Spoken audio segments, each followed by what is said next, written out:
Greetings from Digital Team Indian Medical Association. I am Dr. K.K. Agarwal, National President IMA and National President of Heartcare Foundation of India. With me, Dr. N.V. Kamath, the former Director Health Services, Government of Delhi, and currently the Principal Advisor, Indian Medical Association. We welcome you in our weekly webcast show every Thursday 3 to 4 p.m. And we discuss one subject every week. This webcast will be available to all of you through our IMA website for the next 1 year. The subject for today is environmental health, and in environmental health we will also cover some aspects of new rules for biomedical waste, and we will also then cover the occupational health. Always IMA wants to come out with a series of 10 points.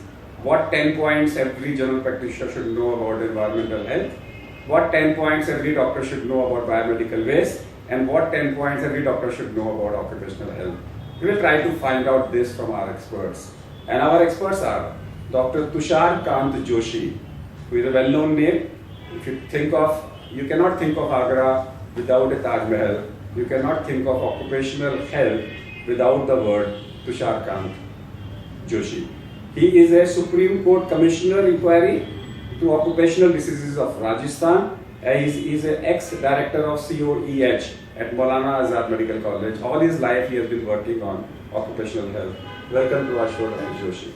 I also have with me Dr. Ravindra Agarwal, who is Additional Director General Health Services, Biomedical Waste Management System, specifically Environment, the Government of Delhi under the Ministry Department of Environment and Health.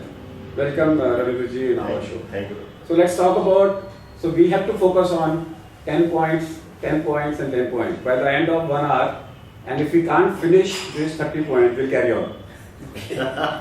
We will carry on. Sky is not the limit for IMA. So we want to come out with 10 points. Starting from Dr. Joshi. Environmental health, 10 points. And kindly Ravindra and Dr. Joshi combined, I want 10 points on environmental health, which every doctor must know. Shall I speak? Yes, please, go ahead. So you see, environmental health is concerned all with the environmental factors that adversely affect human health. And environmental health has been clubbed with occupational health, because what happened that 3 of the greatest exposures or concerns in environmental health today, they were actually investigated and they were researched in the workplace, in occupation. So those 3 are asbestos. Asbestos, most of the European countries have banned its use. Americans wanted to ban it, they could not, but they have reduced its use. Somehow or other, this is, as we all have studied in our medical education, asbestos causes most serious malignancy, which is known as mesothelioma. And we are having an increasing trend of mesothelioma being diagnosed in India. Unfortunately, the country continues to use more chrysotile asbestos with each passing year. So I think all of us, all the physicians, must ask this question: if a person comes to you with breathing difficulty, he has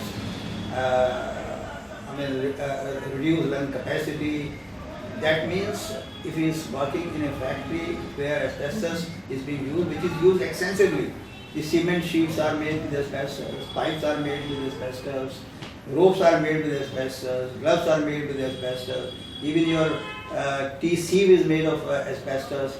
So asbestos has 3,000 uses, and the question must be asked that are you working in a factory where asbestos in some form is used?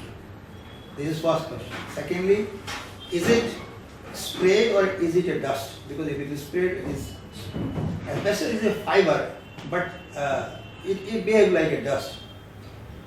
Thirdly, how long you have worked with this material. Fourthly, he should be asked what is the nature of this material. I mean, whether it is chrysotile or some, because asbestos occurs in many forms. So, for a common man, the material we use in India is white asbestos, which goes by the technical name or commercial name of chrysotile. Asbestos is not a scientific term, it is a commercial term. So it is a silicate of magnesium. Second most important thing is India is perhaps having one of the largest number of cases suffering from pneumoconiosis. Pneumoconiosis. Okay. So pneumoconiosis is a word derived from the Greek. Pneumono means lung and conia means dust. Dust in lungs. So we have two sets of situation here. One is coal mining.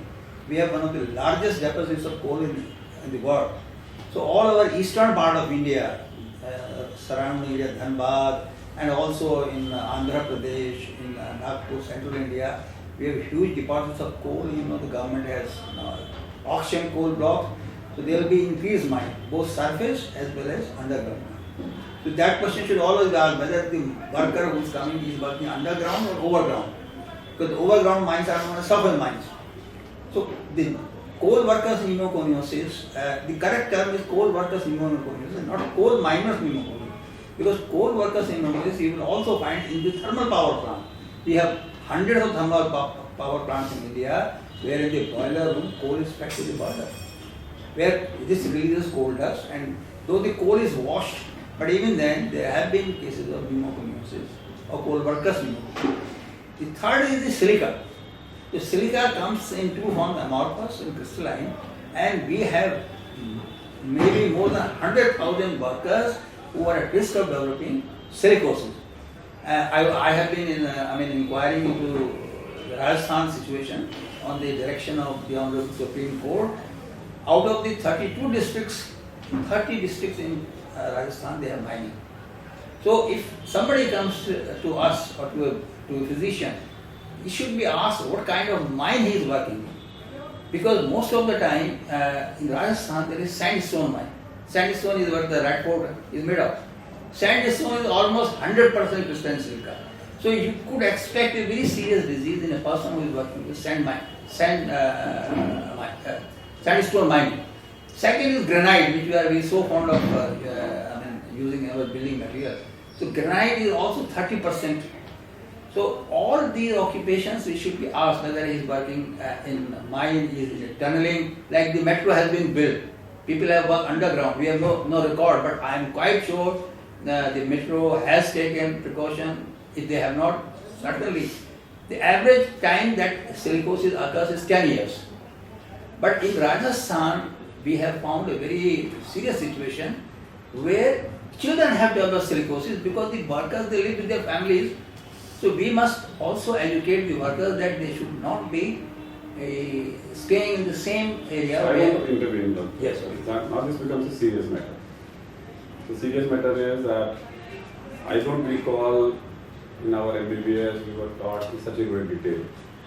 It was a theoretical chapter. Absolutely. It was a theoretical chapter. You're right. Now we are talking about a doctor is supposed to know about granite, about redstone and other things. Yes.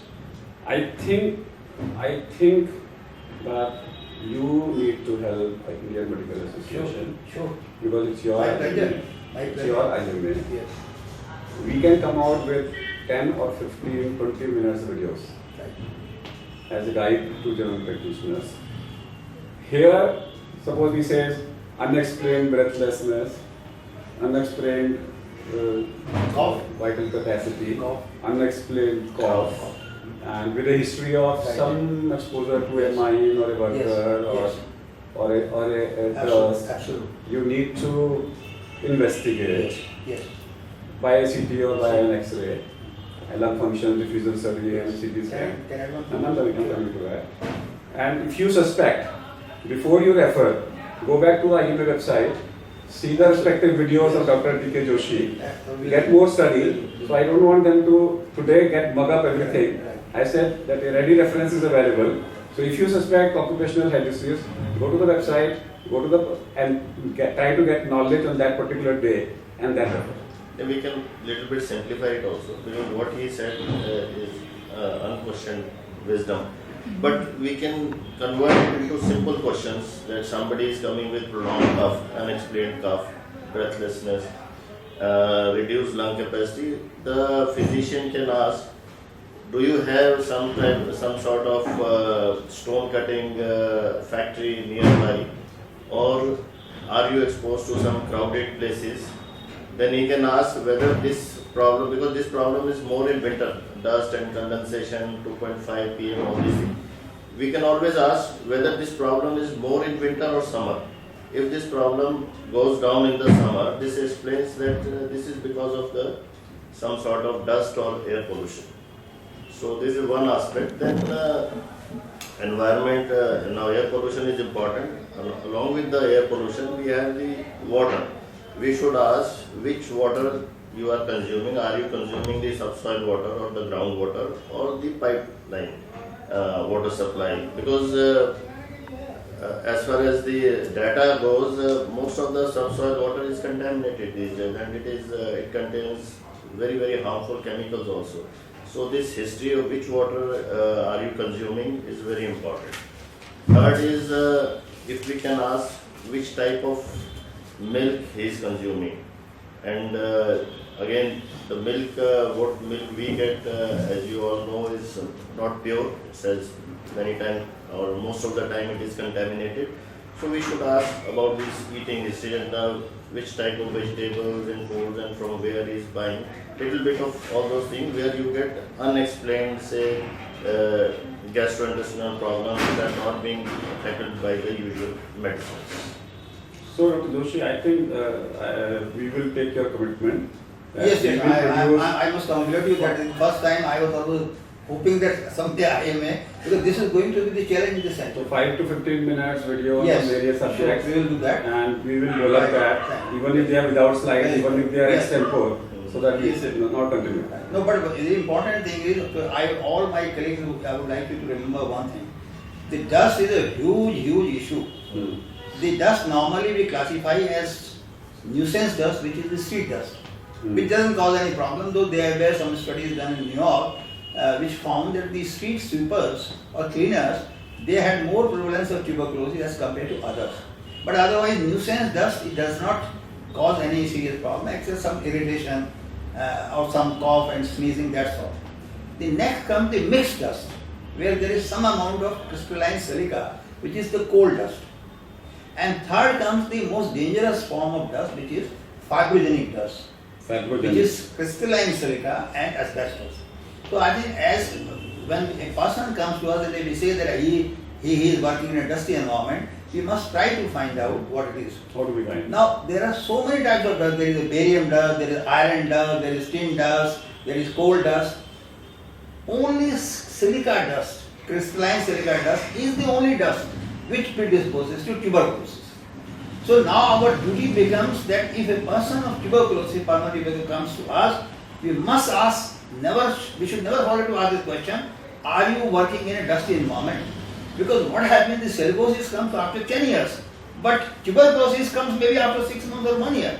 So it is very important for us that yes, for every person who comes to us with tuberculosis, we must ask, is he working in a dusty environment? I think this is what I would say. So if you have a meter, say we have meters available with us, where we measure the dust. Right. We can give him the meter, Right. 2.5 and 10.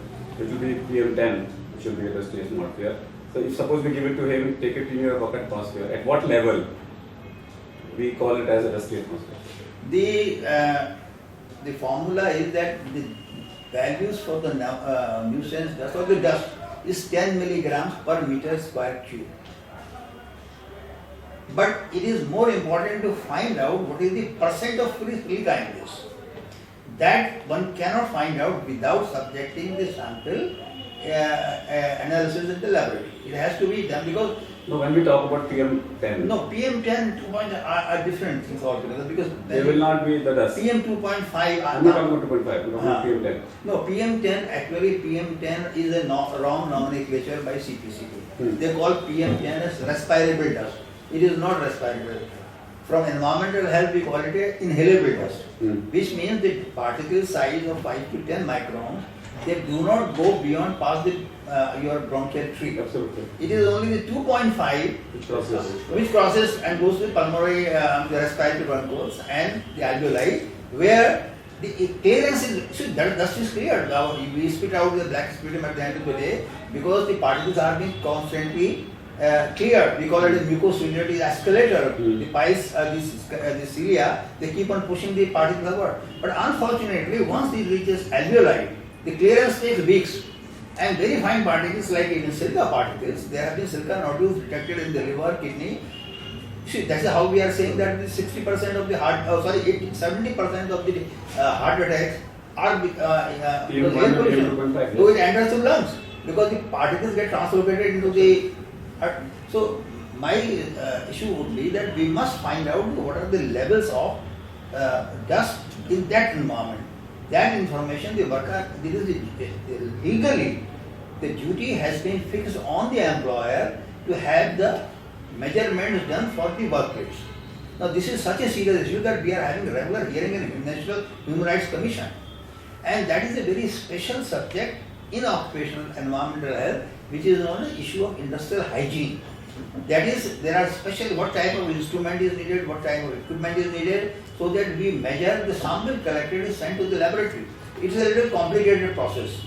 So it's not straightforward that you just measure to find. Again, coming back to my basic question is, suppose I go to an atmosphere, how do I know? See, even if it is a street dust, even if it is a street dust, at what level? How do I measure the amount of dust? As a person who is not working in a mine or somewhere, how do I know this much dust is risky for me? Let me go back. No, the issue our health standards set by the CPC, we are health-based standard. Like for PM10, the standard is 100 microgram, though the WHO standard is 50 microgram. We are double that size. And for PM2.5, there our national standard is 60 microgram. So anywhere it exceeds that level, which means it has breached and there is a risk to our health. Now we don't, that... But 100 we will never see. 100. Never see in our lifetime. In our lifetime we'll never see. No, there are places. I know. But like here in Anand Vihar, last year 1700. it was 1800. Yes, 1700. 1800, yeah. 1700. So it's a very serious situation. And that's why I think we have a rise in the respiratory morbidity in the city. And especially this time, because this time... So what I'm trying to say, in those dust, say in the period when it was 1700, 1800, what was that dust constituent of? That's a very good question, Dr. Agrawal. The reason is that now the CPCP also said we know that we have to characterize the dust. To me and to us, the dust is PM2.5 to 2.10 micron. But when it goes to the laboratory, there could be sulfates in it, there could be nitrates in it, there could be some metals in it. So we have to actually, now they are saying that it is not the dust per se which is harmful, it is the characterization. Yes. So that is beyond our actually scope, but we can ask for it in any particular situation. Like this year, we had a very nasty air pollution. This was because there were chemicals mixed with this of Diwali. So what people this time had was the chemical pneumonitis. Chemicals are known to cause very serious inflammation of the lung. And so this year we had a very nasty situation because in fact this pollution led to chemical pollution. Okay. So we actually, that's why the occupational environmental health has a lot to do with other disciplines like laboratory analysis, chemistry, and this is, I think the IMF should actually ask the government that we must have such labs available which should, because these require very sophisticated equipment, sophisticated trained people. So this is my right to know what kind of pollution I am facing. So more such laboratories should be set up where this is like now in the food bill we have been given this privilege that you can take a sample to the food testing laboratory, Government of India, and at a very nominal price we can know what it does contain. Similarly, if I am having a very serious air pollution, I should be able to know. How much is it to make a laboratory? How much does it cost? Yeah, it may give you 5 to 10 crores, not much. It's a costly affair, but IMA can help in this because we do not have any biomarker labs. Yes. And since we do not have this lab, our general physicians do not ask for these investigations, say cadmium levels or serum lead levels. Very few labs or private labs have, but if we have these type of biomarker labs regularly in the government setup, So our general physicians will also be I sensitized spoke to to this. your Nazar Medical College. I spoke to Sunila and she's made me talk to a couple of people and their research department. Okay. Why can't we develop a lab Yes. which is in association with Indian Medical Association? Okay. Yes. I think To we bypass your Yes. bureaucracy. Bureaucracy. Yes. Okay. Now, suppose Government of Delhi and Indian Medical Association comes out with a lab. We can make it available to the people at cost. Yes. Means at the cost of the reagent. The rest of the cost can be borne. It is possible to do that.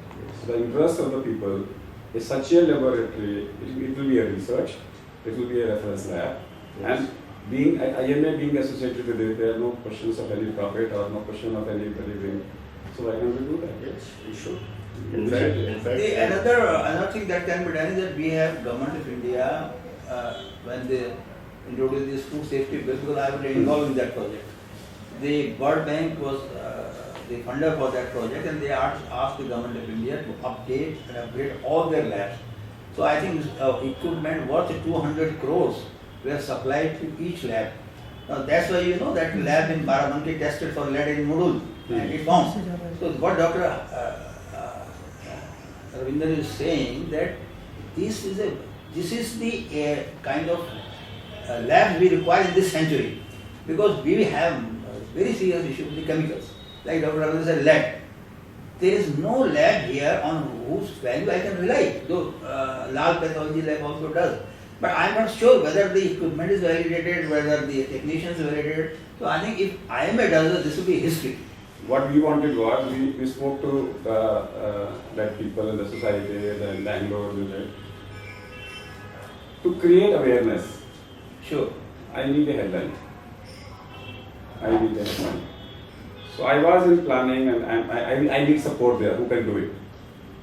Doctor, who I'm forgetting his name, Dr. Venkatesh. He spoke to me.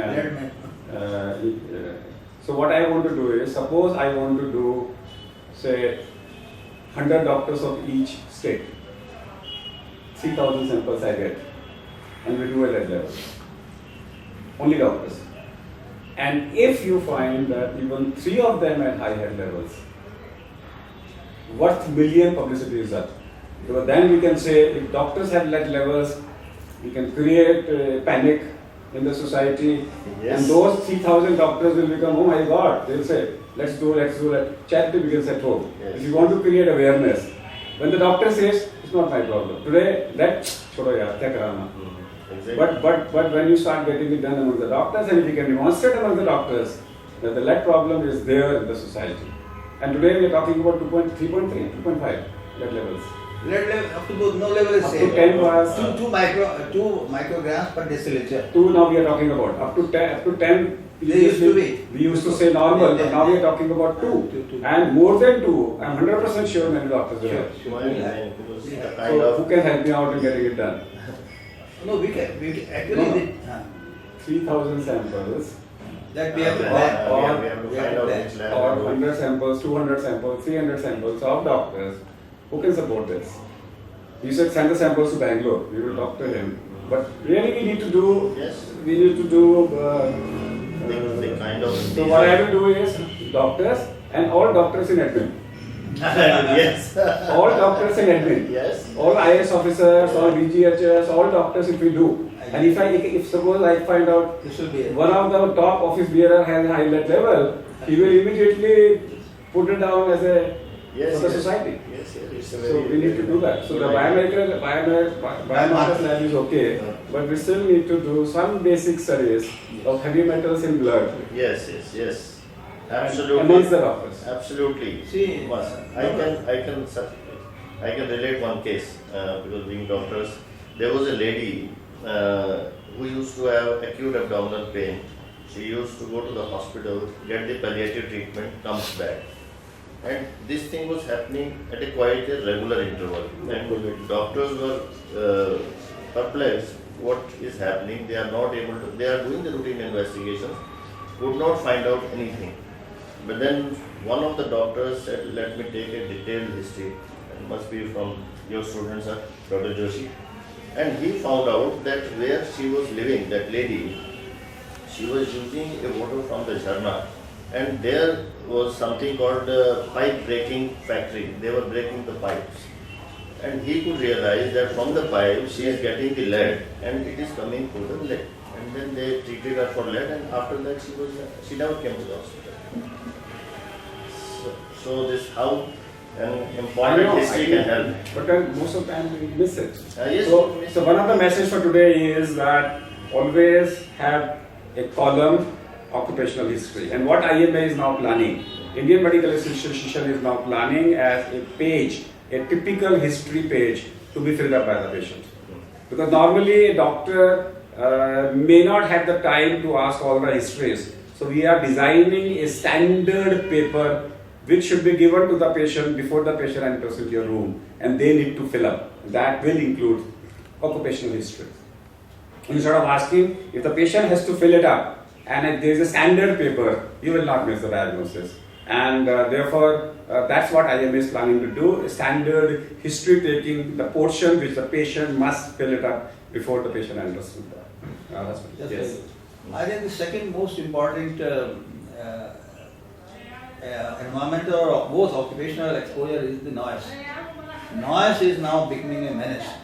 And recent data from the World Health Organization says 20. Yes, that there is a linkage between heart disease and Hypertension. through hypertension. That there is because earlier they thought the noise is only connected with the annoyance, irritation, but now we are finding that there is a very good work done by WHO that there is also, we always thought it is air pollution, but now because now noise is always there, so there is another thing that what kind of noise person experiences. And I have a little story to share. One of my students came to me and he said he went to the marriage party with his son and there was a DJ with deafening noise. So his son was very troubled. He said, everyone is here disturbed because of noise, but the man who is operating, he has nothing. Deaf. So he had become deaf. So this is a very serious situation. Now we are seeing Dr. Agarwal, who was our dean, he has diagnosed noise-induced hearing loss in a girl 21 years. These Walkmans, these DJs, this disco, they have become another environmental noise based. So noise is another, we must ask the very detailed history about the noise. People have had some effect on the hearing because of the too much excessive use of the mobile telephone. So that is another thing. I think noise is emerging as a very potential threat. Apart from that, you see, it is a safety hazard because you can't sleep properly in the night. So you, while driving, you shall get a nap and you get involved in accident. And it is very simple to detect the noise pollution. All you have to do is use your smartphone, download any of the app which measures the decibels of noise, and you will be able to see whether this noise is injurious to you or not. Any noise more than 80 decibel for more than 8 hours for 8 years will permanently damage your ear. Now here the question comes is, charity begins at home. Most of our doctors today, when we attend and organize a conference, we did a study and we could find out that most of the doctors sit in the conference for 1 hour or 2 hours, then they come out and they start chatting with each other. Very few doctors sit for 8 hours. Why? Don't they need education? And then we found out the cause is noise pollution. In our auditoriums, in our conferences, the noise levels are persistently more than 90.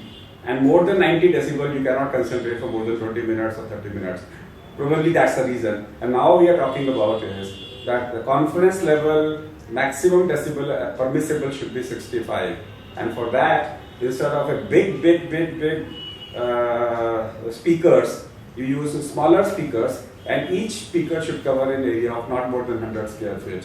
And if you do that, the noise level of the conference will be low. And if the noise level of the conference will be low, more and more doctors will be able to get educated. Therefore, all IMA members who are listening, make sure when you next organize a CME, spend more money on the speakers. We normally try to save that. We will give thousands of rupees to a 5-star hotel, but when it comes to hiring of a good speakers and a good audio visual system, we want the auditorium to give it free. And we say, isko kyun charge karte ho? And if they give you free, they will always give you the big speakers, which causes noise, unequal noise, and damage to your body.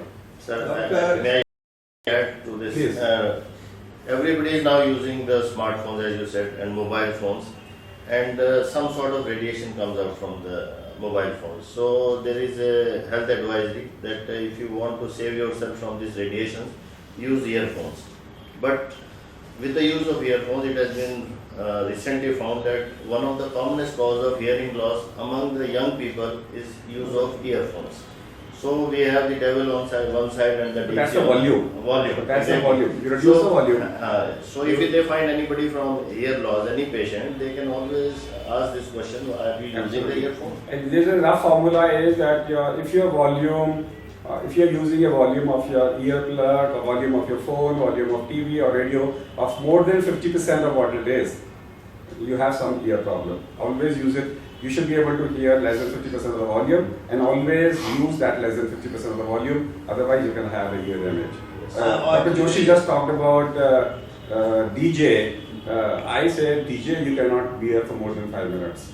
If you're going into a DJ and if you think you're likely to stay there for more than 5 minutes, wear earplugs. And if you do that, wearing earplug will reduce your dB level from 10 to 30. From 190 it may bring to 80 or 90, but at least some protection will come. But sir, I have one- please. Can IMA give some health advisory on the DJs? Because DJs are really nuisance. Can IMA give some advisory to the government that they should not allow DJs above? Dr. Ravindra Agarwal is being authorized from Indian Medical Association today to come out with the next 7 days an advisory. He will talk to Dr. T.K. Joshi, Dr. A.K. Agarwal, and other people who are experts in this field. Come out with an advisory, and we will issue it next week itself to every doctor in the country. Please help me in coming out with Sure, 1, 2, 3, 4, 5. No, So that's your assignment. One of the other things I would appeal to all our colleagues, there are two things. Please use your horn as little as you can and educate every patient. See, we get very surprised when we go to even a place like Thailand. Nobody using horn. Even say, Honking is a crime. It is by law, you are not supposed to honk or use the horn unless it is a medical emergency, unless it is a traffic emergency. Only in that case. And if you're using it unnecessarily, it is harmful to the society, it is harmful to you. And see, if you are staying in a house which is near to the airport, and in the night, and if you see if the plane every day goes through your roof, it has been shown that your blood pressure will be on the higher side in the night for those people who live there. So the sound can be so dangerous with that. And next time when you are buying a house, spend 10 lakhs extra, but make sure that the noise levels are low where you are living. But that also goes in crackers. You know, we have a very bad habit after 10 o'clock, 11 o'clock. There is a marriage and then there are crackers as per on the Supreme Court direction. No noise creating object has to be used between 10 p.m. to 6 a.m. in the morning. So as a responsible citizen, we doctors should educate our all patients who come to us that don't take this noise lightly. Probably there is no religious foundation to use crackers in the marriage. So I think IMA can come, nationwide campaign. IMA will come out with a different campaign first. Charity begins at home.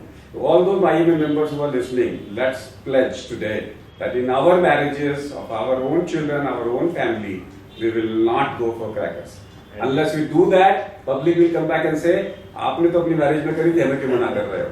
So let's have a IMA policy And DJ. that no crackers. And DJ below 65 decibels. That will not come. See, you have to come back with a DJ guideline. Okay. Because DJ less than 65 cannot help us. DJ means more than 110. So therefore we need to come out is that if you are going to a DJ, either we say ban DJ amongst medical meetings, and if you are allowing DJ, what should be the protection? And I personally feel that if earplugs protects it, then it should be the duty of the organizer of the DJ to supply earplugs to everybody who is being invited. Yes. It's like alcohol. That if you are serving alcohol, it's your duty to make sure that enough drivers are available. Yes. You cannot ask a person to come and drink, then you say you drive. So that's the duty. Similarly in DJ, we need to come out with national guidelines. I don't have the answer, But that you should do. No, but the issue is that if one uses, there are two issues. One is plug. Plug can attenuate the decibel level by about 5 to 10 decibel. And you can use an ear muff, which the people in the airport they use. But even the DJ noise is so high level that even with the combined use of both the ear muffs as well as the plug, it won't reach safe level. So in other words, the only way problem is, as you rightly said, that 120 decibel, 130 decibel, one shouldn't be there for more than 5 to 10 minutes, otherwise it causes noise is really loud. So this is a very serious issue of DJ. How the only thing is about the prevention is that you stay away from the noise. That's the only. What I'm trying to say is that to tell as a IMA policy that in no IMA meeting DJ will take place. That's a very good policy. No, but then I need to be very authentic. We will find. I need as a policy. I need authentic data. I need authentic data. Because tomorrow somebody may not challenge it. Yes, yes. And if it is, then if it is, it can become as a IMA policy. We can come out with them. We need to talk to all the medical colleges. Yes. And then that IMA policy, let it be followed by the public later. But IMA policy, no to DJ, we need to be very, very, very, very clear. Because we says no, even if you are using plug and earmuffs, that your decibel level will not be. Below 90. Because there is no way people will go, people who are using DJ, they will be dancing for hours together. Yes, yes. So we need to be sure about it.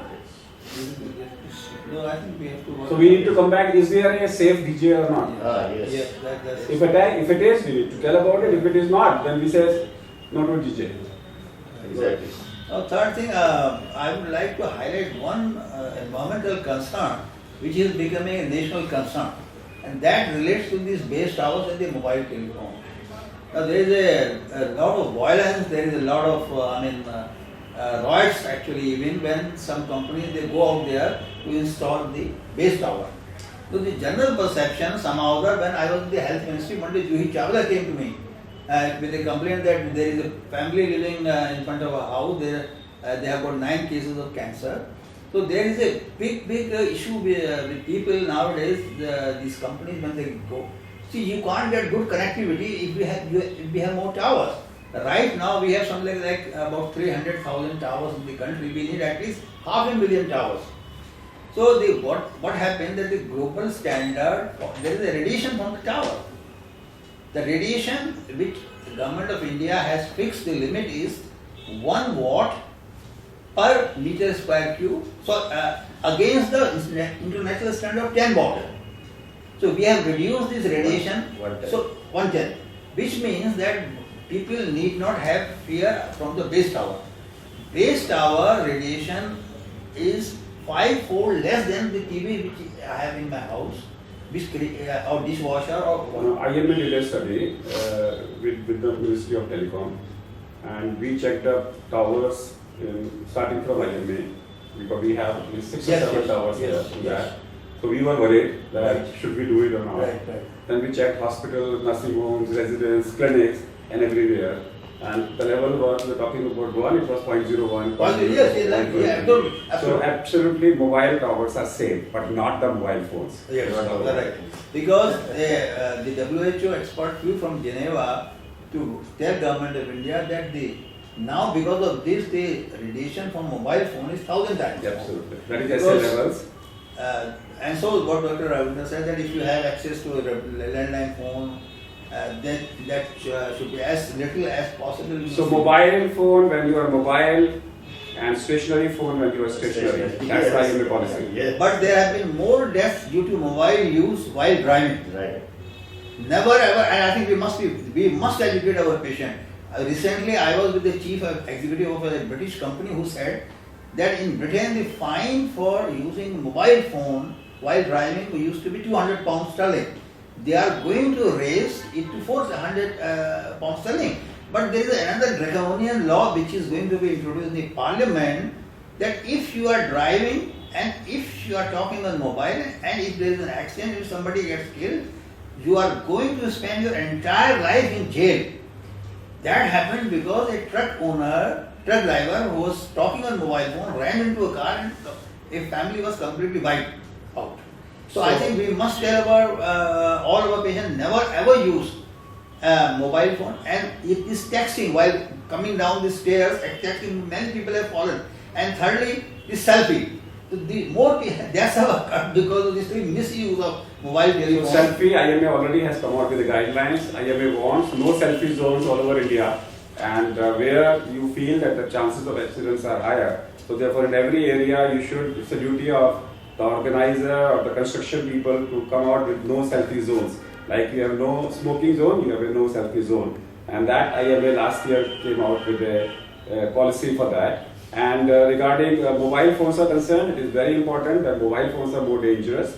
Use mobile only when you are mobile. Make sure that, and you always get a warning of 20% battery. And if you use your battery when it is less than 20%, even if it is charging, it causes more radiations.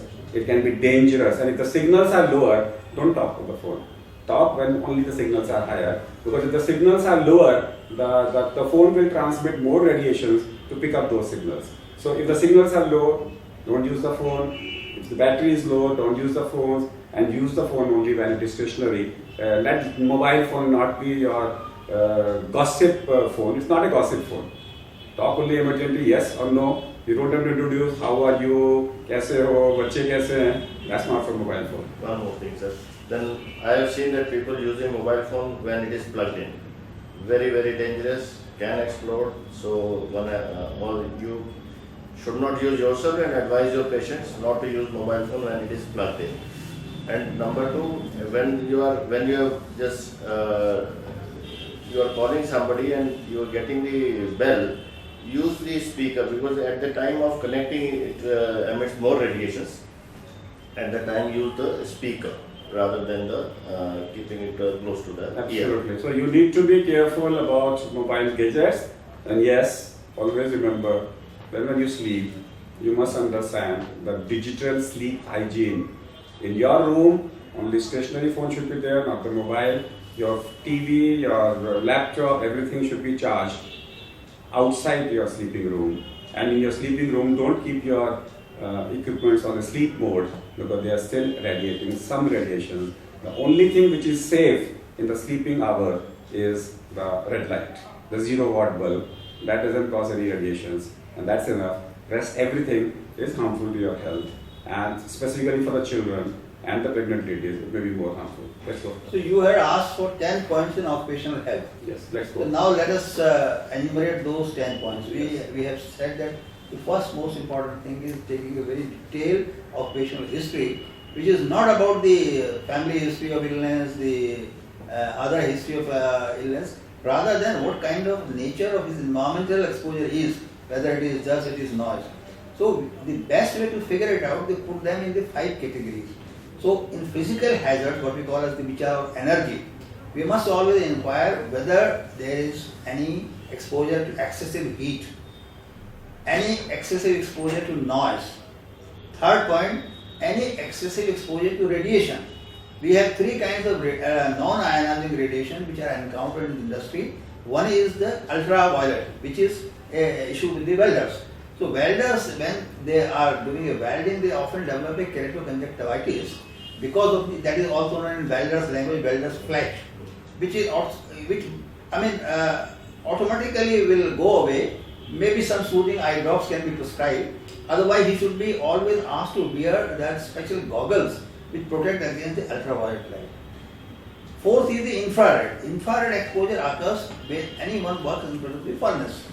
It is very commonly encountered in steel industry. I have seen workers developing cataract at the age of 40 years because any exposure to infrared is dangerous to the lens. Fifth comes your laser. There is a lot of laser being used. We use laser in our own healthcare industry. Laser is damaging to retina. Laser is used in industry for testing of pipes integrity. So we must ask that if there is a non-ionizing radiation, which of these 3 categories it belongs. Now, sixth issue would be the vibration. Vibration is unfortunately not recognized by Indian government as an occupational hazard. So vibration, I would say, we should always inquire about. We can put 6 and 7 as general body vibration and hand arm vibration, which is known as HAV. Hand. The general body hand arm vibration, HAV. That is the acronym for that. Mm. General body vibration, we all have experienced when we are traveling in a bus, when the bus is stationary, it vibrates. That vibrations are pushed through our spine. So there have been reports that the drivers and all those who have been having prolonged exposure to the general body vibration, they are more prone to develop peptic ulceration and lumbar spine problems because of this slow attrition of the disc and slow attrition and injury. But the more serious is the hand-arm vibration, which we see our own orthopedic colleagues and our neurosurgeons, they use these drills. So this kind of energy, which is we have all seen the people using heavy drills on the road while making a hole. There are no screwdrivers. So these vibration, or the person who comes to our house to do floor polishing. There was a case documented of a worker who was used to do floor polishing, and because the handle of the machine vibrated, so he let it rest on his tummy, abdomen. And one day he had severe abdominal pain and he was rushed to the hospital. Doctor, surgeon diagnosed acute abdomen. He was opened up. His pelvic colon had ruptured because of the slow attrition which went over 30 years. So hand-arm vibration is now very serious. I have talked to many surgeons in the steel plant where this leads to a condition which is known as secondary Raynaud's. We are all familiar with primary Raynaud's. But secondary Raynaud's is the two most serious conditions which have occurred because of the hand-arm vibration. This is not vibration, white fingers. This is an epidemic disease in the Western countries. We are spared of this. Common, apart from the industry, Right. where are vibrations are coming to common man? Is it Anything which drill, if you use screwdriver, you use anything which is vibrating, there is an energy which is transmitted which leads to microvascular trauma to the vessels, to the nerves and to the muscles. Maybe for the kitchen, in the kitchen, if the ladies are working on the say mixies, they keep their hand on it. Yes. Vibration. So the carpal tunnel syndrome and white vibration, white finger, it's a compensable disease in most Western countries. Yes. Learning from it. Yes, it's no standard secondary Raynaud's, because primary Raynaud's is we don't. So I'm saying is most of the people today are using vibrator as a form of Yes. comfort. Yes, Yes. yes. The sofas are vibrators. Yes. And they use and they sit for hours together. Absolutely. That's And they use vibrator for back pain or all everywhere the those vibrators are Yes, used. yes. That's what I'm trying to say. So one of the advice. Even ultrasound. Yes. Yes. So Yes. the vibration is energy. Actually, any energy is always harmful in excess. So we must always see if somebody is a smoker, his risk of developing white vibration, white finger doubles. So one of the simple advice that we should give to the worker is that he should stop smoking. Secondly, he should hold the equipment loosely, because if he holding it very tightly, there will be more trauma. And there are anti-vibration gloves available in the market. They can be used to prevent this harm. So we have covered 6 points. Then we should have this problem with the old scooters. People used to give raise and lot of vibration in the scooters. Yes, any vibration. Especially on the- No, my concern is basically because nowadays for luxury people use it for hours together. They sit and they say Yes. vibrations is good for the health. Now we have to change the vibrations are not good for the health. We must be- better blood circulation. This is the 6th 10. Now there are 4 hazards which are the chemical hazards. The main hazards in the chemical, this is chemical is an ocean, but we must ask, is he exposed to any metals? So the 4 or 5 most commonly metals in the industry was the lead, then is mercury, Yes. then is cadmium, chromium and nickel, which are used in electroplating. It's extensive use. And Terry did a study here of vegetables grown in Yamuna basin, and they came to me. They said we have done metals measurement here. We have done metal measurement for far of area, Ballabgarh.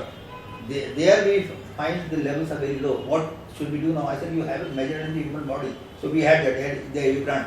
We found that there were high levels of lead and copper and zinc in humans who were consuming regularly the vegetables grown in Yamuna, because there is a lot of copper industry here.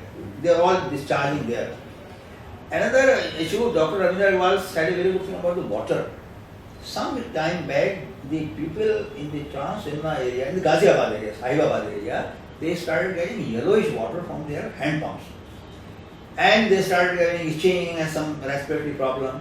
Eventually, it was found out that some nasty these units, instead of setting up effluent treatment plant, they were pumping back the effluents into this soil, contaminating the aquifer which got chromium. So chromium is a carcinogenic metal. So I think we must not forget. So we have come to the eighth age. I am just clubbing with a very big issue, metal. Solvents. There are solvents I must warn. We have used carbon tetrachloride extensively. We have used chloroform in healthcare for anesthesia. Now using It has been taken off now. Chloroform still is one of the best anesthetic any untrained person can administer. All solvents can lead to sudden death syndrome. So one of the questions we should always ask if a person has, compromised cognitive function, memory and sleep problem, is he using any salt? Because now glue sniffing has become very common. The glue has these solvents. So we must ask about these workers very commonly in industry where there is extensive solvent used. They always try to sniff it. So we must ask about chemicals. Can I add here? Because Please. some of the players, especially the table tennis players, they use glue extensively on the rubbers, and they become the glue addict. This is a very common condition, glue addiction among the table tennis players. Now they have devised different kind of glue where they don't have that addiction. This is I control epidemic in And Northeast. this was found very common in the Chinese players. Dr. Agarwal, I was told that this is an epidemic in northeast part of our country. Yes. Youngsters, they are hooked Sniffing on that. glue. Now we must also, as physician, I think you have already taken this step. As physician, we must make sure, and I may should issue a blanket circular. Nobody will use any paint which has lead. No leaded paint to be used in our homes, because after the lead has been removed from the petrol, the next most common cause of the lead poisoning is from the peeled paint. What is the law today? The law has now been Law says lead-free paints. law has now they have set up standard. Recently, last year only, Indian government has Ministry of Environment has come out with I think 90 ppm. It used to be close to 1000. The problem is all big manufacturers, Asian Paint, Narrowlight, Berger, they have all started using non-unleaded kind of paint. But the small players still they are using it. So I think we must, all IMA members, they should inquire about if anyone is working in a paint factory or if there is a case of lead poisoning, or like Dr. Ravindra was saying, lead colic. Because there is a lead triad. The lead classically leads to three complaints: constipation, anorexia, and colic. This is lead triad. Anybody, we must always ask about the detailed occupational history of this lead triad. And as Dr. Ravindra was said, we had a patient, Indian person, who went to the US hospital in Berkeley, and with the same complaint, classical complaint. They did all tests, they couldn't find diagnosis, they referred him to gastroenterology, to endoscopy, and finally they said, could it be lead? They sent him for lead, it was 60 micrograms per deciliter. But I should not. This was what I will not. Let me say, it is not Ayurvedic medicine, it is adulterated Ayurvedic medicine. Now, let me come back here. In Ayurvedic medicine, there is a drug called bhasma, and this bhasma is made on the basis of puttas. And putta means that suppose you want to make a lead bhasma, you will take lead, you will burn it and put it into the ash for say a period of 24 hours. And then you again and again and again, minimum puts required are 60 to 70 to 80. And bhasm means when the metal becomes zero, it is called as a bhasm. But many times making a bhasm may take 2 months, 3 months, 4 months. And many people what they do is they don't complete the whole bhasm cycle. And at 30 port or 35 port, they will use it as a bhasm, but then it will have a metals. If a metal is present in a bhasm, then this is adulterated bhasm, it can be dangerous. Therefore, do not take bhasms from a unqualified Ayurvedic center or an Ayurvedic preparation, because they can contain different types of heavy metals, and that they can be dangerous. Remember, the bhasm therapy of Ayurveda and the potentized homeopathy should not contain any matter or any matter. If matter is present, then it is not homeopathy, then it is not Ayurvedic therapy. So, in a conventional Ayurveda, you will get the matter, but in a Bhatt therapy, you are not supposed to. We have seen BMG article writing about it. We have seen in America people talking about it that Indian Ayurvedic drugs have heavy metals. They are adulterated compounds. Therefore, as a allopathic doctor, we must ensure that the patient was taking a bhasm, was it adulterated or not? And if it was an adulterated or a locally made, suppose you ask a Ayurvedic doctor and he says, I will make you a bhasm in 2 days and give it to you. Make sure wear it that it's going to be adulterated. Because no way a bhasm can be made in 1 or 2 days. It takes months together to make one bhasm. So we have covered 8, but 9th point, which is very important and which is How will we know that the paints are containing lead or not? no. Normally, you cannot find out by visual inspection that there is lead in it, unless you ask the company or the supplier. That's a very important point Dr. Kamath has actually raised. How do we know? If we know the manufacturer, we can directly ask the manufacturer whether he is adding lead to it. Most likely, if it is a good company, they will not use. See, Sir, it is we are using. now we are having a disclaimer on the box. Yes. All the good companies have a disclaimer that lead content is so much or there is no lead content in this paint. So One has to use only those paints. those, yes, or you read the disclaimer that how much is the lead. Right. So I have 2 more points to add. One is that we all know about the occupational diseases, but we do not, many of us don't know about the para-occupational diseases. This is a term coined when the person himself or herself doesn't work or doesn't have the hazard exposure, but indirectly he gets affected. And one of the common example is, we had a case, Dr. Agarwal, in our hospital, a lady who got mesothelioma. And after repeatedly asked, she said, I am a housewife, I have never entered factory. Eventually we found out that her husband was working in asbestos factory. He used to come back home wearing the same clothes. So he brought asbestos dust to home, which caused mesothelioma in her case. So these kind of diseases, this is classified as para-occupational disease. So the 3 agents which have been, defamed for this, one is lead, second is silica, and third is asbestos. So we must always tell our the worker, if we find that he is working in any dusty trade, whether he is being provided clean clothes before returning to home, or he should not come back to his home wearing the same clothes. So I think this is a very important advice. I sit on the Government of India Mining Committee, where we clear all mining projects. I didn't know, I shouted on a person who was in charge. He was an IEC officer. He was the CEO of the Odisha Manganese Mine Corporation. So I asked him that, do you allow your workers to go back to homes wearing the same clothes? He said, yes. So I said, you should be in jail. And you know, the CEO. He said, why? I said, you are transferring manganese, which is a neurotoxin, the cause of Parkinson, to the family members. He said, Doctor, next time he came and said, Doctor, I am so grateful to you. Nobody ever told me this thing.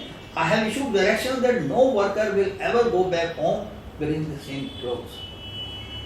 10th most important question, and I think this is a very important, we have to do the manual load handling. All over world, even amongst doctors, we have done survey, found the low back pain is now emerging as a major cause of disability. Now, one of the causes of risk factor for low back pain is manual load handling, what we call. That means lifting weight. Everywhere we have to. In fact, we lift in the hospital more weight than people outside, because the patient has to be transferred from his bed to the radiology, to the imaging, to the laboratory, to so many places, to operating theatre. In US hospital, this low back pain has reached an epidemic proportion. And in 2011, they were shocked to find the number of injuries occurring in our own healthcare profession had far exceeded the most hazardous industry of construction and manufacturing. There are so many slips for the low back pain recorded among them, because they have very meticulous data.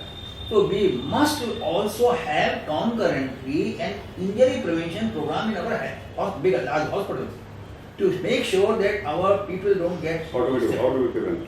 So we have to say, like, so manual load handling is the limit set. Government, our rules are 55 kg.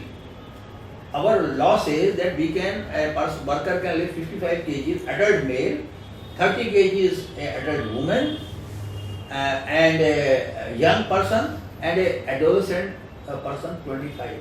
You have travelled overseas, many of us have travelled overseas. Nowadays, if your check-in baggage weighs more than 23 kg, it will be offloaded. 23 kg has now become a global standard for manual load handling. So we must educate our all patients that they should try to avoid as far as possible to lift more weight. If it is heavy, maybe 2 persons can lift it. So like in a hospital. In a hospital, suppose I have 80 kg man. So we have maybe 3 or 4 persons should lift it. That is the way to do it. That is what they do in the US also. But in our hospital, we do not have so many people. That's the point. But we are just. No, but see, again, we as an IMA, we need to come out with the guidelines. And we must first create awareness that this is what is happening. There are a lot of slips and so on. Dr. Agrawal, I have found in most hospitals, more.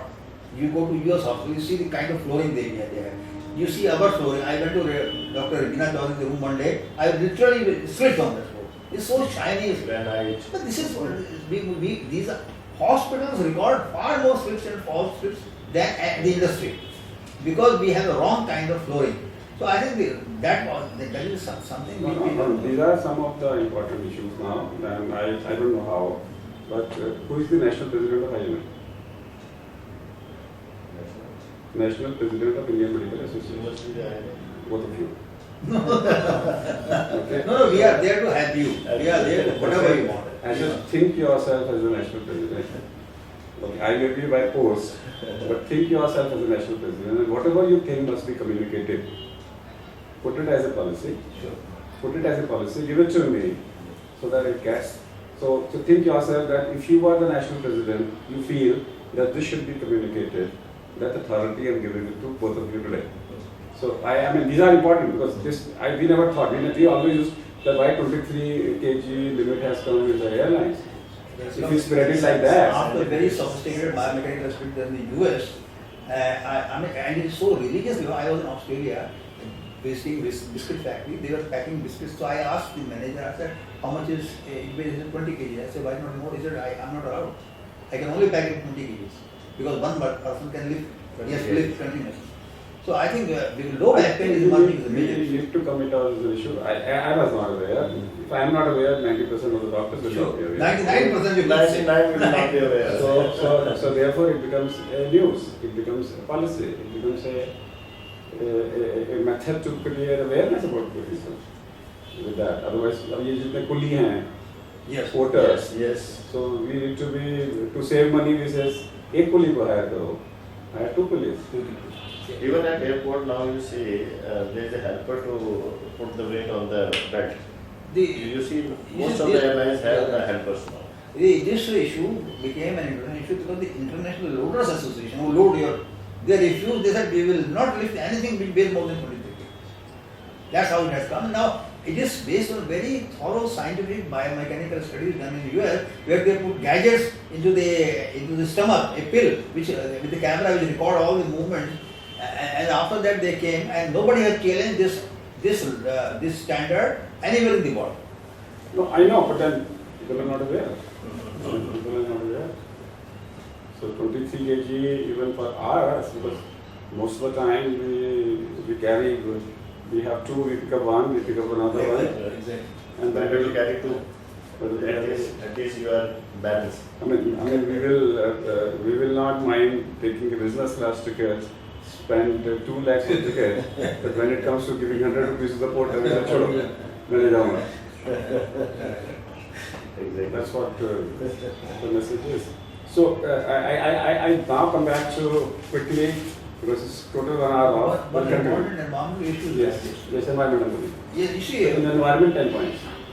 one environment, of course. Actually, some of the points are Points covered are there already also, covered in occupation in- also. In environment, I'm coming basically on air Air pollution. pollution, yes. in air pollution and Yes, magnitude yeah. PM1, PM2.5 and PM10. Yeah. And I want to say Ozone. ozone, Ozone. benzene, Benzene. SO2, NO2. Yes. So I just want to say is that if you know the levels are high, what precaution needs to be taken at what level? See, first of all, I must say this is the most important. They have now measured recently in a very good study in England. They traveled in the car with the gadgets, and they found that when you are driving in a car in a busy traffic, your exposure to pollutants is 15-fold higher than compared to pedestrian. In other words, going by car in a busy traffic is exposing yourself to 15-fold higher risk than a pedestrian. So if we can walk some small distances, we should prefer to walk. A cyclist has 5-fold higher than even he is better off than the car. But the worst thing what they found, that the benzene levels, which is a known carcinogen, in an air-conditioned car, they are 6 to 8-fold higher. So that is a very serious issue because benzene is a known carcinogen, and in Delhi, the standard for microgram for benzene is 5 micrograms, and in winters it sometimes reaches even 100 micrograms. So we have a very serious risk. We must be very Specifically in Arkipuram area, why? yeah. Because you see, where the benzene story is that wherever there is a lot of greenery, you will find more benzene. More greenery. Because the benzene Colder area. it tends to move toward the colder area. So wherever you find, the CPCB did some monitoring for us, they found the benzene levels were higher in the park, near the park, than on the road. So Times of India correspondent rang me up, she says, shall I say that people shouldn't go for a walk in? And I said, no. That would be a wrong thing, but it is a fact that the benzene levels were found highest in the early morning, they were found near the park higher, and they were found higher in the winter.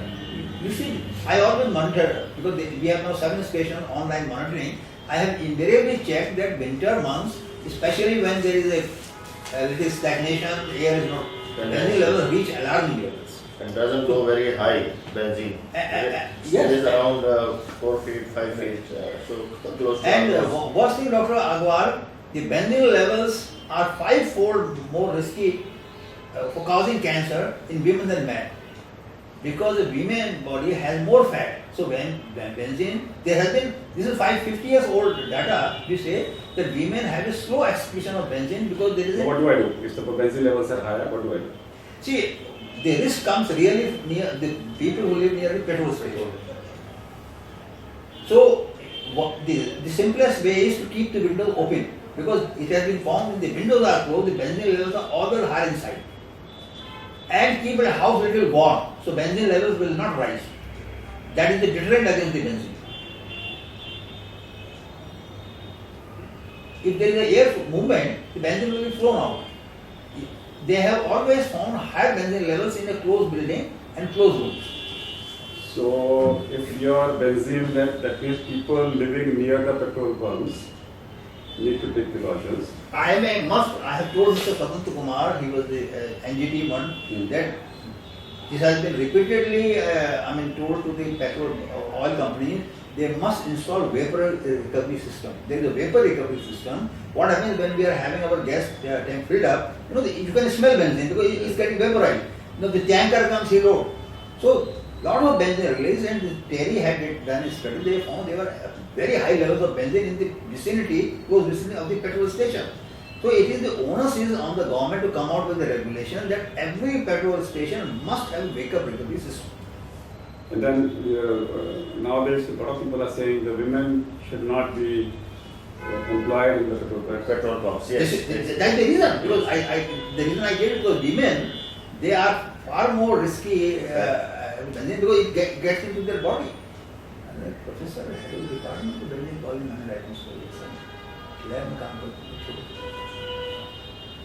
So benzene is a concern, and Very if big you are so therefore pregnant ladies and women should avoid spending a lot of time in the petrol pumps because now petrol pumps are coming with restaurants, they are coming with shopping malls, and that's not to be used for a shopping mall.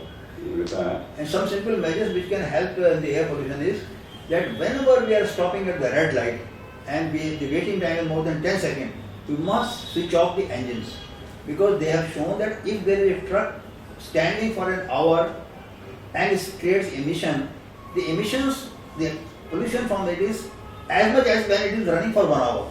So it is still creating half the pollution. So there are thousands, there are lakhs of vehicles waiting on the red light. So they must. Secondly, and when we drive very fast, then also there is more pollution. And the people who have, especially, I always say that heart disease, they must always try to skip the peak traffic hours. Because 58% of pollution is caused by carbon monoxide. And you know better than me that what carbon monoxide is. My body is very sensitive to carbon monoxide. So I think this should be our blanket advice to all the ischemic heart disease patients that they should always try to avoid. And there have been many deaths in our city because people put a genset inside, they switch it on, they switch, next morning they are all found dead. Lots of them. So these are the And so there is a very recent study from US, and they said that premature death due to air pollution, quoted in today's newspaper also, is they put it around 1.1 million in India. And combined with China, we have around 52% of the death because of air pollution, more than half of the global deaths, number one. And number two, they said that deaths due to ozone, India is far ahead, number one in the world as far as ozone deaths are concerned. Now, I just want to come back to the benzene we have finished, now in ozone. If ozone levels are high, it's easy now to know what to do. Question is what to do at what level. Ozone is a highly reactive gas which is more harmful to those who suffer from allergic respiratory illness or the children. These are the two vulnerable groups. But ozone has been found to be more detrimental in rural areas than city. The reason is, Dr. Agarwal, that the ozone is neutralized by the nitrogen dioxide.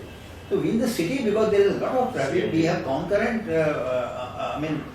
emission of nitrogen dioxide. So we risk less harm from the ozone in the rural area. There have been any data has shown that it migrates to the rural area where it damages crops. Yes. So I think that one of the advice. If the ozone levels are high, what do I do? At what level? My concern is at what level? What do I do? Precautionary for general public and for doctor. If a person comes to say my ozone levels are high as a doctor, what do I advise him?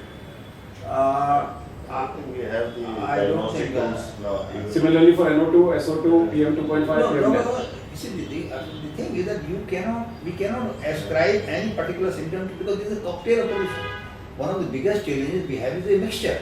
We have sulfur dioxide, which will also cause irritation, which we have nitrogen dioxide, which will also cause irritation. And what I'm saying is that some generals say when to stay home, Sir, it's a general when advice. to stay home, when not to exercise, when not to walk. Yeah, you Some are right. levels I need. You are right that if the ozone levels have exceeded the prescribed standard, then any strenuous physical activity should be avoided. And especially, I am very concerned about the air quality in the gyms. We have very small gyms. The air there may be more polluted than the outside. As we talked about that, especially in summer months, you will have high benzene levels there because of the temperature differential. So therefore it is important for us to avoid, therefore if I go to any strenuous exercise, Yes. I must ensure that the environment is friendly to it. Right. Yes. That's what strenuous We is. should appeal to the people to visit the ministry website where air quality index is there. That is only for 5 places. Only 5. That is the only 5 problem. places. Because I normally tell people that if you want to have a picnic, you are going out, see the area. He says, which कौन से restaurant चले? So I said, जहाँ pollution level कम हो. Sir, it's a two-way process. Now, gyms are very small place, too crowded, too many people. So air quality is not good inside. Similarly, if you are exercising outside, especially in the morning, then again the air quality is very poor. So where to exercise? Then they have to decide. I think they should exercise after 10 a.m. in the morning. What about the air purifiers? Air purifier has been an issue for a long time. They only purify the particle part. Only PM2.5 and PM10. But they won't But they will take not it. cover SO2, SO2. But I tell you, we had a conference in Bangkok. This is every 3-year affair where there were 10 Nobel laureates there, and the initial talk, the oration is given by the most well-known Nobel laureate. So we had a Nobel laureate. He said he came out with a stunning finding, which probably I always thought that it may be. He said if your health is very good, if your lungs are okay, if your heart is okay, and you don't have any risk factors like smoking, alcohol, you have the least effect of any polluting environment. And he said they have done studies in Berkeley and they came to the conclusion that the healthy people, they get minimal effect of pollution, any situation of pollution. Then, so one of the things is that we must make people think that a healthy lifestyle and a healthy physique is also deterrent against all the kind of adverse impact of the pollution. Yes, that is very important. A healthy lifestyle cures many ailments, many problems. So it is important when you next buy a house, go buy an office, choose a hospital where to practice, choose a restaurant, and take your girlfriend for a Valentine's Day party. Look for the pollution level in that area, and of course, no DJ, because that is going to harm you. With that, we have crossed 1 hour and 10 minutes. Biomedical waste is still remaining. So We want to may take it up Sure. quickly. You can Quickly. 5 minutes finish up biomedical waste new rules. New rules. Okay, biomedical waste. Something new which doctors may not be knowing. Okay, I'll give a little brief and then come to the rules. It all started with biomedical waste management and handling rules 1998. Then we have the amendments in 2000, then 2003, and then draft rules 2011, and finally we have biomedical waste management rules 2016. What's Now the new in this 16? They have increased the scope of biomedical waste management. Like now, vaccination camps are part of these rules. Health camps, blood donation camps, Ayush hospitals, and the first aid rooms of the schools. They are now all part of the new rules. What time, sir? What are the difference? Differences is that they have reduced the categories. One of the salient features is that blood bags, microbiological waste from the laboratories must be pre-treated before giving it to the common biomedical waste treatment facilities. Pre-treatment So is one important. message I can say is that if you are organizing a vaccination camp, health camp, blood donation camp, you need to follow the biomedical rules, and if you're not doing that, that will be a crime. So you have Yes. to inform the authority. You have to actually try and inform the authority. That you means are- every health camp not needs a permission. Yes, yes, yes. Or either you follow the Inform. rules and you have to inform the authorities that we are Because holding they are this saying camp. you must seek your authorization. That is once only. So maybe if you are organizing repeated camps, I think once that's also- new. That's new for the IMS organizers. You must read about it, the 2016 rules, and we need a debate over this. But I just want to know how to dispose of the drugs. Is there any regulation? Yes, for expired medicines, they will go in the yellow bags. And for cytotoxic drugs, there is a separate instruction in the new rules. The cytotoxic drugs is to be collected in a separate bag, either in the black bag or in the yellow bag with a sticker of C, the cytotoxic, and it has to be returned to the manufacturer. Not to be given, again repeating, not to be given to the common biomedical waste treatment facility. No, I'm not trying to say at home. People don't have yellow bag. I'm talking about general people. They have. in the rules, there is a that you have to segregate as per the color codes. No, I'm talking about home without Yes, I'm doctors. just talking about home. How do they do for the drugs? Everybody has drugs and they just pour it into the. No, they have to keep it in the yellow bag and give it to the waste collector, municipal waste collector, written on it biomedical waste. It is as per the rules. It's given in the rules, but I think we need to. I think we need to take a separate session. I think we need to take a separate session. Maybe. And one thing I can tell you for the benefit of all the clinics, and in the new rules, they have a one-time authorization of 5,000 rupees. It is a lifetime. One-time, lifetime 5,000 rupees authorization they have to take from Delhi Pollution Control Committee. Any pollution. Any pollution control board for authorization of generation of biomedical waste. That means basically you need to get registered Registered Yes. one time. Yes. one time. So I think this subject needs more time. Yes. And I request Dr. Ravindra Agarwal to and Dr. Kamath to have one more faculty next time, and Dr. Ravindra will come back to us next time Sure. with one more expert. So we'll have two experts, and we will discuss biomedical waste, new rules, revision of the old rules next Thursday at the same time. We are grateful to Dr. Tushar Joshi and Dr. Ravindra Agarwal and for coming here and giving us valuable information, and also offering us that they will be available for small short videos on various aspects to be used by our medical doctors. And this data we will prepare in the next couple of days, post it to all our branches so that they can pass it on to the people. Myself and Dr. N.V. Kamath, thanks both Dr. Tushar and Dr. Ravindra to be here with us. And that's all for today. We will come back next Thursday, 3 p.m. with another show. And that next time, of course, we have announced it will be a biomedical base. We will come back. Till that, say goodbye to us. Thank you. Thank you.